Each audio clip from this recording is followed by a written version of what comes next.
Python में simple interest calculation करने वाला प्रोग्राम बनाना। ये प्रोग्राम उन लोगों को सिखाया जब आता है जो पाइथन को सीखना स्टार्ट करते हैं, जो बिगिनर होते हैं, सबसे पहले जानते हैं। सिंपल इंटरेस्ट क्या होता है? जब हम बैंक में पैसा जमा करते हैं या किसी को उधार देते हैं तो उस पर हर साल एक निश्चित प्रतिशत से ब्याज मिलता है। उसे ही हम कहते हैं सिंपल इंटरेस्ट यानी साधारण ब्याज। सिंपल इंटरेस्ट निकालने का फॉर्मूला होता है, सिंपल इंटरेस्ट बराबर होता है प्रिंसिपल गुना रेट गुना टाइम, और उसे भाग देते हैं 100 से।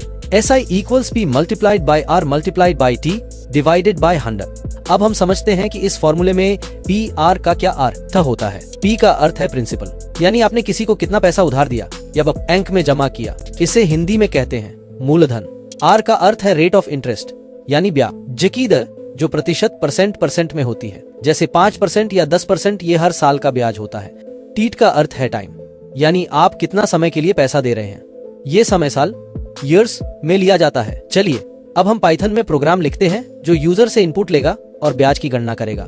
सबसे पहले हम यूजर से प्रिंसिपल यानी मूलधन इनपुट के रूप में लेंगे और इसे P नाम के वेरिएबल में स्टोर करेंगे। अब प्रश्न आता है, हमने हर इनपुट को फ्लोट में क्यों बदला? इसका कारण है कि पाइथन में जो भी आप इनपुट से लेते हैं वो स्ट्रिंग यानी लिखावट के रूप में आता है, लेकिन हम तो इसमें गणना करना चाहते हैं, गुणा, भाग, जोड़ आदि, इसलिए हमें उसे नंबर में बदलना पड़ता है। और क्योंकि रेट या टाइम कभी कभी डेसिमल पॉइंट में हो सकता है, जैसे 7.5%, इसलिए हमने फ्लोट का यूज किया। फ्लोट का काम है इनपुट को दशमलव डेसिमल वाली संख्या में बदल देना। अब हम यूजर से रेट यानी ब्याज दर इनपुट के रूप में लेंगे, इस हम R नाम के वेरिएबल में स्टोर करेंगे। और अब हम यूजर से टाइम इनपुट लेंगे यानी समय पूछेंगे, जो वर्षों में होगा, ईयर में होगा। अब हम सिंपल इंटरेस्ट निकालेंगे फॉर्मूला से। अब आइए इसे तोड़कर समझें। SI एक वेरिएबल है जिसमें हम सिंपल इंटरेस्ट का परिणाम रिजल्ट स्टोर कर रहे हैं। आप चाहें तो इसे कुछ और भी नाम दे सकते हैं, जैसे सिंपल इंटरेस्ट, लेकिन SI शॉर्ट और सही नाम है। P ये भी एक वेरिएबल है जिसमें हम प्रिंसिपल अमाउंट यानी मूलधन रखते हैं। R ये भी एक वेरिएबल है जो रेट ऑफ इंटरेस्ट परसेंट में को स्टोर करता है। T ये भी एक वेरिएबल है जो टाइम इन ईयर्स वर्षों में समय को स्टोर करता है। अब हमने SI वेरिएबल को किया है प्रिंट सिंपल इंटरेस्ट देखने के लिए।